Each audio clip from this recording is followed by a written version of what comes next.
So today we have a special guest that flew in yesterday. Okay, this guest is someone I've known a long time. I want to press the button. 20 years. There's no button on this one. 20 plus years. This person is younger than me, but I look up to this person since I first met them. I was 28. They were 21, right? Well, I didn't want to give it away, but she was 21. But we're here in Dallas. We're here at Halcyon. It's very beautiful out here. And this is her second time. Anyways, we'll talk to her and find out more about her. So, introducing none other than my best friend. As a matter of fact, I got both of my best friends here. I got my wife and my best friend. Introducing, reigning from Ocala, moving to Atlanta, by way of San Francisco. She's here in Dallas. Welcome, Bridgette. Thank you. That's a great introduction. Thank you for having me. Yes, absolutely. Bridgette doesn't just do anything for anybody. So anytime with Bridgette is great. So, first of all, how you liking Dallas? How has your trip been so far? Very, very productive. Dallas is rolling out the best weather for me tonight. Try to pull that mic a little bit closer to you. No. Yeah, right there. Yeah, you can pull it. There you go. Don't be scared. Is it That's better good. now? That's good. Yeah. I'm glad we got this on video. Go ahead. Yeah, so it's been great, though. It's been a good visit. You know, I haven't done a lot of sightseeing. Came here for business and just enjoying the night with my good friends. Okay, so it's business, not pleasure for this trip. You know, there's always a little bit of pleasure. Like, this is pleasurable. Okay, pleasurable. Very good, very good. So, how has your business trip on the business side? Well, how has that been going with you? That was good. Productive. This is the last leg of 4 cities in 5 days, and so finishing up. What cities? What cities did you go to? So started in LA, then Vegas, then Salt Lake City, Dallas, and back home. Get it. Do you like Get it. What are we doing here? Okay, hold on. I gotta kill something. All right, Good job. we're good to go. Appreciate you. Okay, so you went to all those places. Do you like going? Like, it was a 5-day like trip or tour almost, right? Work Yeah, tour. you can call it a tour. How do you like it? Do you hate it? Do you how do you feel about that? Is it something you're used to or? Yeah, I can say this is the first trip that I've done post-COVID like this, but it's pretty typical for pre-COVID. So just get back in the swing of things. And for our listeners, I know you guys know her as my best friend. You guys don't know what she does for a living, and I'm not really sure what she does. So, can you explain to the audience what you do, so they can understand what you do? Yes. So, what I do. What is your title? You have a title, right? I have a title. What is You your know that? title? You want to know my title? Yeah, because they might just Google it while they're Okay. listening. Yeah. So my title is I'm the Vice President of Supply Chain. And what that means is I am responsible for my company's products, getting them to market, meaning innovation, development, research and development, and then also everything from finding a supplier, negotiating a contract, getting it to our distribution centers, and then distribute it to our customers, and then of course everything in between. When things sell, we got to replenish. So, Do you need school for that? No, you just need. You can get a supply chain degree, business degree, or anything like that. But honestly, you don't need school for that. Like, a lot of people go to school for something totally different and end up in supply chain. So you're the vice president. Is there like an application I can fill out just to be, hey, you guys hiring for vice presidents for food chains? How do you get there? You can definitely find some open recruiting roles for vice president of supply chain or logistics or any of those things, I can tell you that unless you got the experience and the connections, it's probably going to be hard to get that job. So you have to work your way up. Yeah, you got to work your way up and network. Like, you got to be efficient with networking too. Okay. It's not just having the experience. Right. You got to be able to sell. What do you think that you have that maybe not everybody has, but it makes the difference between,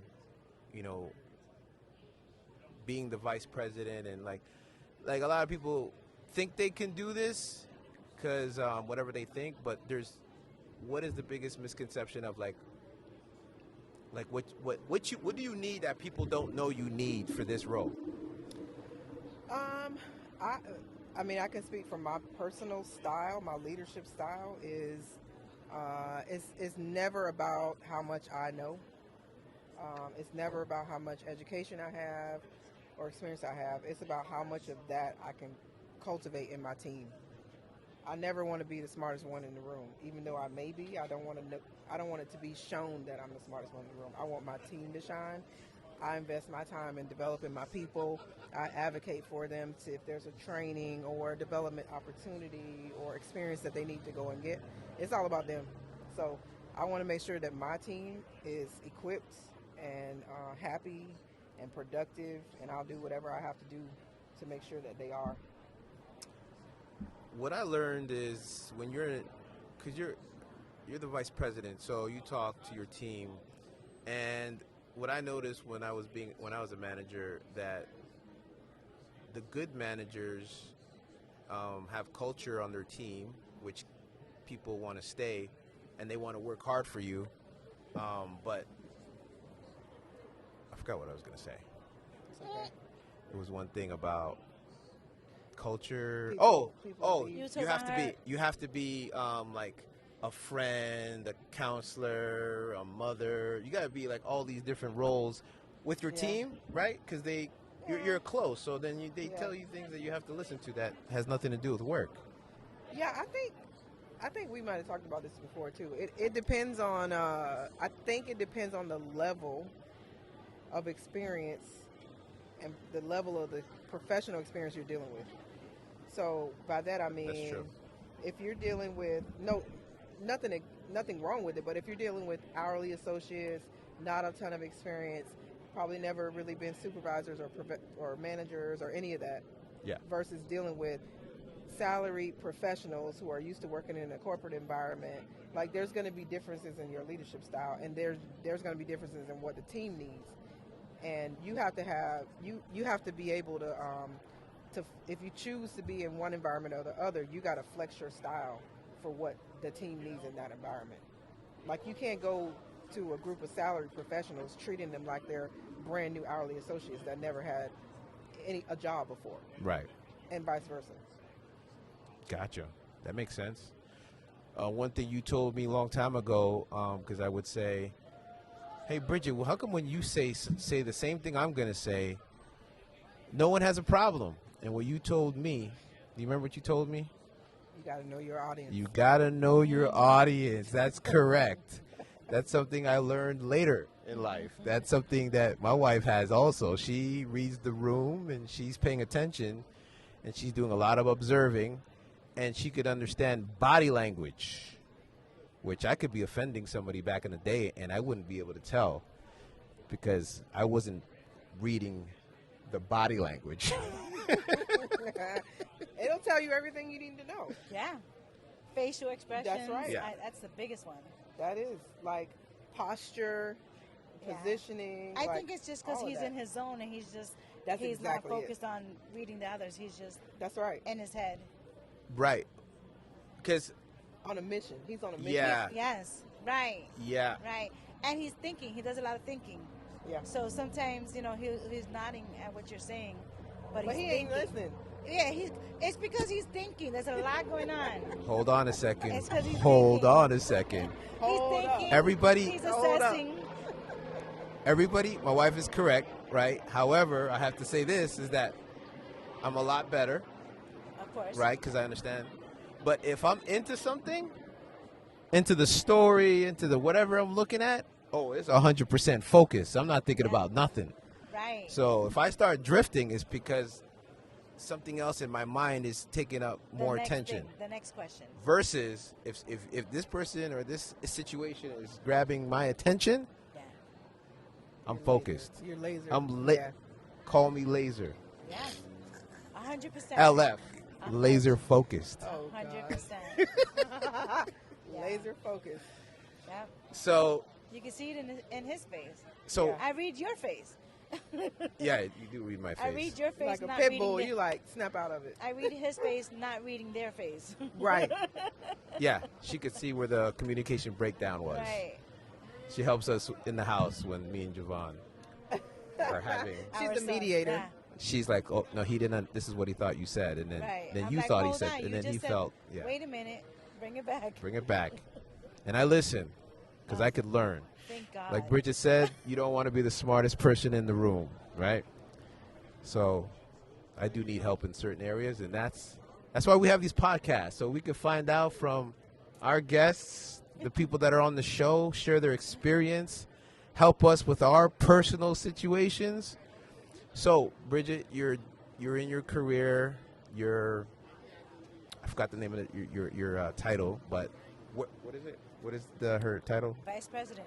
No, Vice President of Supply chain. Supply chain. Does it matter? She's a vice president. She's the vice president. So the question for the vice president is, okay, I heard you yesterday say, the job is, of course there's challenging and there's things, but you could still manage and do other things too. So when this job gets, because you always like to challenge yourself. So is there going to be a point where this job is, not enough for you and you want to do something else and step it up or become the president or do something, what are you thinking in the future for your career? Yeah, there's probably always going to be a place in time when I'm ready to be challenged more or different.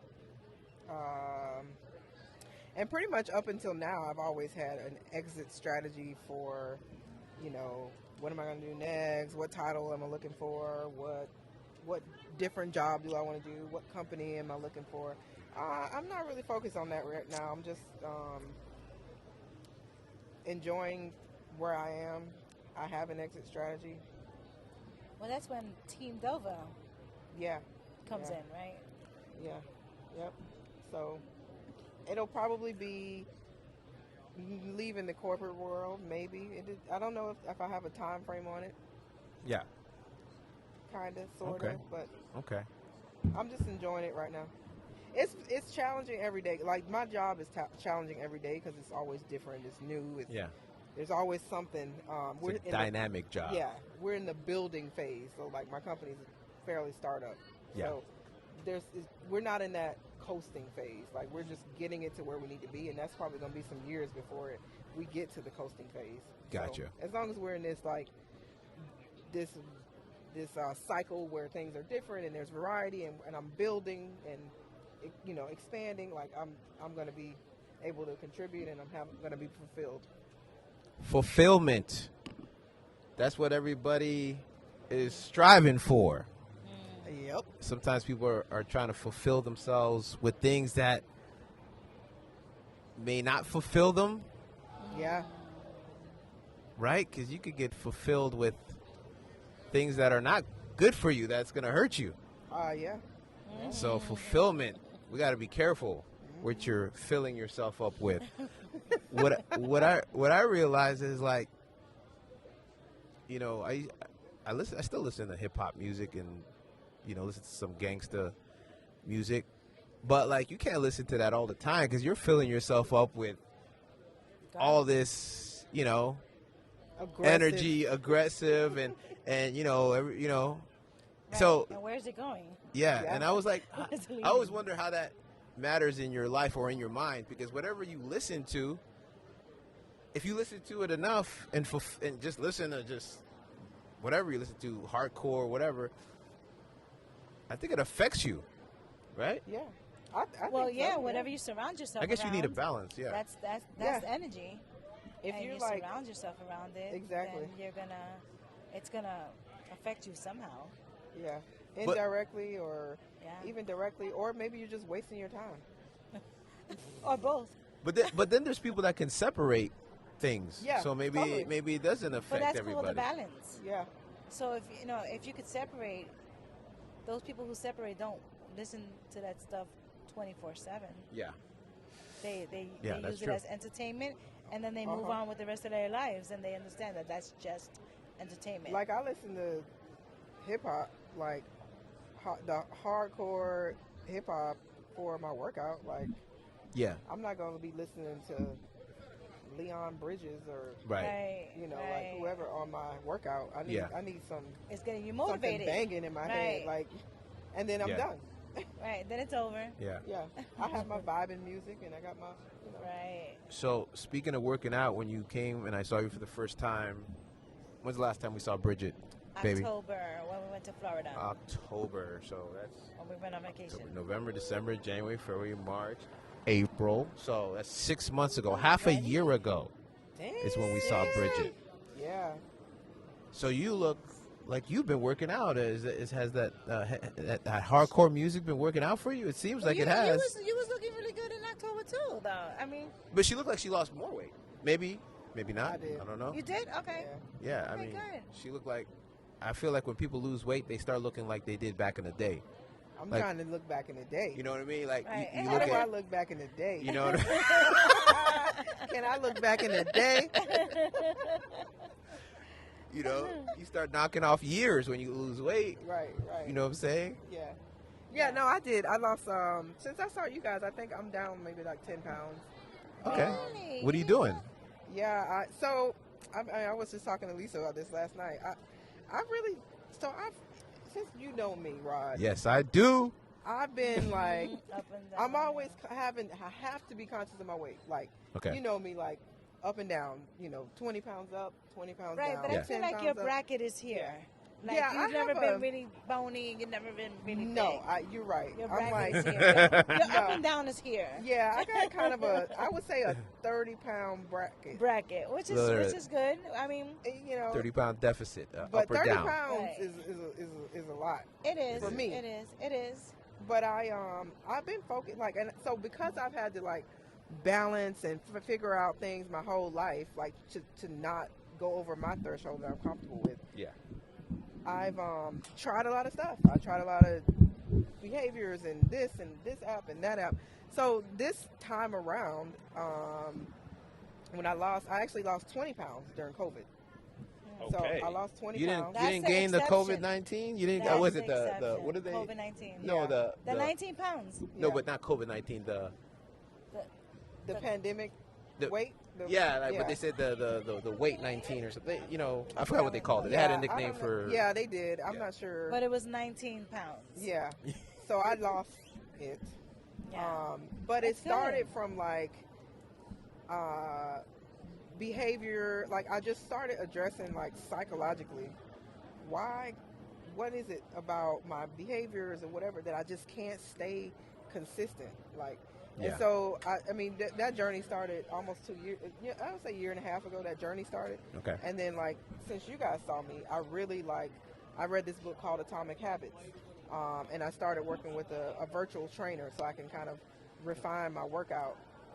But I think it was less actually. Did you have a trainer, or you did just? Yeah, a virtual trainer, a real trainer that did crafted workouts for me. But I think it was less the virtual trainer and more the mindset. Atomic Habits mindset. It's about addressing your mindset about how you change your habits one step at a time, like 1% better every day. Instead of focusing on, I need to lose 30 pounds. Yep. No, it's not about the 30 pounds. It's what habits and behaviors that you need to adopt today. That's going to lead to the result and sustain the result. So, like, stop focusing on the result and focus on your behavior, your environment, your habits, your routine. Like, that's what I've been focusing on, instead of, like, the result. Because everybody falls back into a bad habit. Like, there's a bad habit pocket that we always go back to. Yeah. Right? Like, we easy. all have it. Because it's comfortable. Easy. It's easy. It's comfortable. It's what you know. It's easy. Easy to fall back That's there. right. It's home. That's right. And so you have to, like, you know, the book talks about a lot of different things, but one of them is make it easy. Make it easy. Give yourself a reward system. Like, if you don't really enjoy running, don't fucking run. Find something else that you do enjoy, and then reward yourself for doing it. Like, if you know, for example, if you got you want to read a book or listen to audiobook, right, and you say, okay, this book is really good, but the only time I can listen to it is if I do my walk every day. Right. We're talking about working out. Yeah. Yes. Good to see you guys. Everyone looks great. Everybody looks fantastic. Wave at the camera. There you go. Dallas in the building. You heard it. You heard it first. You heard it here first. But yeah, it's just like reward yourself. You got to make it enjoyable. That's true. You can't hate riding a bike, but then decide that that's how you're gonna lose weight. Because guess what? You're gonna lose the weight and then put that shit down. You're gonna sell the bike. Or you're just gonna ride a bike for a week, and when you see no results, you give it up. Because you didn't in the first place. Right? That's right. So you got to find there's a lot of things. It's a great book, but I just basically started focusing on mindset and work and finding the habits and behaviors that work with my lifestyle. Because I don't want a drastic change. Right. I just didn't. This is not what I want. So I wanted wanted to figure out a routine that worked for me, and I think I kind of found that routine. That's good. You heard it, guys. Change your mindset. That makes sense, because we have to change the way we think for us to. Because that's where it starts. That's where it is, man. That's why learning every day is important, so you could get better. Because everybody needs to work on something. Right. So that's mindset good. Matters. Mindset. I gotta with the whole do something you like versus something like. I gotta look into that. I gotta pay attention to what I'm doing, because I don't really like running, but I know I can do it. I like running. Like I can do it, but I prefer playing soccer or playing basketball, running, doing it like that. So maybe incorporating something you like with. But you're right. I don't even need to run. But you don't like it, but you're good with the discipline to do it. You're not the average. Like, most people are like, I hate running, and they won't run. He's easily he can easily get disciplined and do something for the right reason. However, which is true, but like Bridgette says, to be able to sustain it, you got to be able to change something, like it. Right? Because I could do it. I agree. I might be able to do 2-3 months, but then like I might fall off like completely, instead of just falling off for a week. Yeah. Because you can fall off for a week and still that's nothing, but you fall off for a month or two, then it's like hard to get back into it. Yeah, like one of the case studies that is presented in Atomic Habits is like, somebody that hates going to the gym. Yeah. He's like a challenge. He challenged you to, if you hate going to the gym, but that's the only way you can get your workout in, commit to going to the gym for 5 minutes and then leave. Don't do anything for more than 5 minutes. Go for 5 minutes, set a timer, cut yourself off, and leave. And then if you do that so many times, you're going to be like, wait, I'm coming all the way here. I'm making it here for 5 minutes. That's what I was just thinking. I was thinking, it's here. It works. For me, that wouldn't work, because if I go there, I'm not leaving in 5 minutes. You have to commit. But that's the thing. You got to commit. You have to commit to go the 5 minutes only. And then, like, after a period of time, you're going to be like, okay, well, I'm here. But you got to do it for the first week. He wants you to do it. This is part of the process. What used to work for me, and this is how I lost like 60 pounds, was I always went with the mindset of I'm not going to be here long. And then I would be there long. You know what I'm saying? You have to trick yourself. I mean, whatever. It really did work, though. Yeah. Like, I would go to the gym and be like, you know what? Today I'm not running. I'm tired. You know, I'm just gonna walk though. Yeah. I'm gonna go on the treadmill and I'm just gonna walk. I'm gonna watch, and I used to watch like Dr. Phil or something, whatever was on the TV at that time. And next thing you know, that feeling of I don't want to walk or whatever goes into I'm gonna jog. And next thing you know, I'm jogging every day. Yeah. And I lost a lot of weight, but that was just me. Yeah. Yeah. Like that's But how I did it every day. That kind of is related to what he's saying. Show up is the hardest part. Right. Yeah. But to get yourself to feel like, okay, I'm here, I might as well do something. Yes. But you gotta build that mindset to consistently show up first. I think what for me it was once I started doing something, I gained the strength. Mm-hmm. Like beforehand, it's I was in the feeling of I don't want to go. You know, I don't. Do I want to run for 3 freaking miles? No, I'm tired now. So I would just say I'm not gonna run today. I'm not running. Next thing you know, I'm running for 3 miles straight, and then intervals and all all that. But anyway, I swear that worked for me all the time. And then there were some days that I was actually pumped, and I was like, oh, I can't wait to run. But that was like after I got all into it. But that worked for a long time. And I would notice, I would be like, it's funny because every time I say I'm not gonna do it, I end up doing it. Do it. Yep. Yeah. No, definitely. Psychological tricks. I didn't know it was a thing though. Yeah. So now that you know, 2022, we got to do what we got to do, man. New careers, new bodies, new mentality, new books to read, no more money to make. Yeah. So on that note, guys, we're going to wrap this up. This has been a great show. We got Bridgette. Last minute, she agreed. First, she was saying, talk to her publisher. Have I talked to her publisher, is what she said. My agent. Your agent. And she actually gave me back the headphones. She was like, no. She was like, call my people. She looked at me like, what are these for? You want me to hold it for you? Okay. What are those? If you want me to wear them, call my people. But listen, she trusted me, so that's good. So thank you for not calling your agent and seeing if this was okay. You made a spontaneous decision that worked out, and trust is what this is about here. This is a trust circle. This is. So 100%. Thank you guys. On that note, have a good night, and we'll see you next week. Next time.